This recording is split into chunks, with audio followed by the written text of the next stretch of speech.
Shana Tova and Gamar Chatima Tova. This morning we begin our service by searching the hearts of our rabbis and cantors. Gentlemen, good morning. Shana Tova. Gamar Chatima Tova. Phil, cantor of the synagogue, big responsibility. How does that feel? What's it like to be the cantor leading prayer for a whole community? It's humbling, and it really focuses the mind.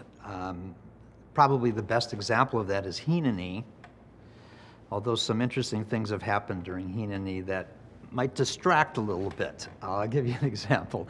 Last year, as you may know, I walked from the back of the sanctuary during Hineni. That's really the traditional way to do it. Not all cantors do that.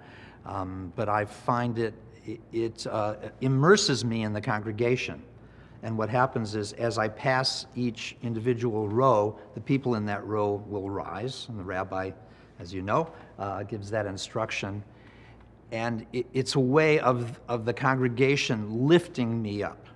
So it's a really powerful, palpable reminder that I'm praying on their behalf. However, there are some hazards. So, for instance, last year there was a guy, he looked like the left tackle from the Rams, walking up the aisle toward me as I was walking toward the bima. And so in with my other prayers, I was also praying, please don't let this large man hurt me. But the funniest one was, I was in Malkin Burdorf doing Hineni one Yontif and walking toward the bima, and unbeknownst to me, there was a lady behind me, a little lady with a walker. Now, she hears my voice coming out from the speakers up in front. She has no idea who this man in the white robe is in front of her, but in her mind, this guy is walking way too slow. What is the problem here? I need to get to my seat. And so the congregation couldn't see her, but the choir could see her, and they were looking up, and they were really trying hard not to laugh, but they were laughing, and they could see the look on her face of great frustration trying to get by me. But anyhow, back to the meaningful moment of Hineni. You know, it starts out by saying, who am I? You know, here I am, I'm Phil, okay? I'm no longer actually the cantor in many ways. I'm just me. Here I am standing in front of this congregation. Have I been perfect this year? No, I haven't been perfect. But, you know, God, please let me look at me as if I were perfect, just for this little moment here, because I'm representing all of these people. By the same token, they're not perfect either, okay? So don't blame me for all of their sins. That would be too heavy a load for me. But at least let me carry their prayers in a way that represents them and the best part of each of their souls. That's a humbling moment. Phil, you've been teaching us meditation. You understand the depth of silence. What's the role of silence in prayer? It says in the Psalms, Lecha dumia tehila, that to you, silence is prayer. To God, silence is prayer. So I think each of us knows that there are moments when things are completely quiet. Maybe it's at night in bed and you're saying Shema. Those are the moments when you can really talk to God and experience the eternal and the ineffable within silence. Sometimes words are great, and the words are placed there by the rabbis, and we say them because we sometimes don't know what to say. But sometimes the silent prayer is the most powerful. Phil, you have a wonderful grandson who prays with you every time you lead service for us.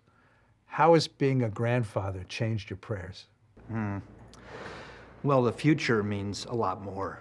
You know that when you have children, you feel like every kid in the world is your child, and you want that generation to be well and prosper. A grandchild reinforces that idea, l'dor vador, that what we do today will affect not just the next generation, but now yet another generation, and we can see the continuity in that. You know, he often joins me at home on Friday nights for those services that we do. What you don't know is that when the service is over, he comes up to me and he says, "Papa, what did we sing tonight?" And I have to go through every single prayer with him again. I don't do the whole thing, but I'll do the hits as we go along. And if I miss something, he catches me. You know, last Friday night, as I was telling him what we had done, he said something's missing. And I couldn't figure out what it was. And then he started saying some little bit of Hebrew. He's 4 years old. And I realized I didn't mention the Chatzi Kaddish. I had done the Chatzi Kaddish Friday night. He busted me because I didn't remember. Phil, you have a deep connection to American folk music, and you're a rocker. You're in a band. How has that music changed the way that we sing the prayers? You know, each generation has a musical vernacular, and Judaism's been brilliant in absorbing that. A lot of the prayers we do were written in the middle of the 19th century. You know, Shema Yisrael. That's not Sinai. You know, Moses didn't write that. It was written by Solomon Zulzer in about 1845 or so. So, and that reflected the music of Western Europe. Today we have pop music influences, and I think if it's done right, if it's not parody, but it actually expresses the text, then you can use that vernacular and be really successful with bringing people into prayer. Phil, what do you break fast on at the end of the holiday? Oh, herring. Creamed herring with some onions, right? It's worth the heartburn, believe me, and that's what I have to eat. You know, when Michelle was pregnant with one of our kids, she sent me out at midnight once to get herring. And I got to the store, and I didn't have my cell phone with me, and I see regular herring, right, and creamed herring, and I didn't know which to get. I couldn't call her, so I got them both. She ate them both at midnight. It's worth the heartburn. Thanks, Phil.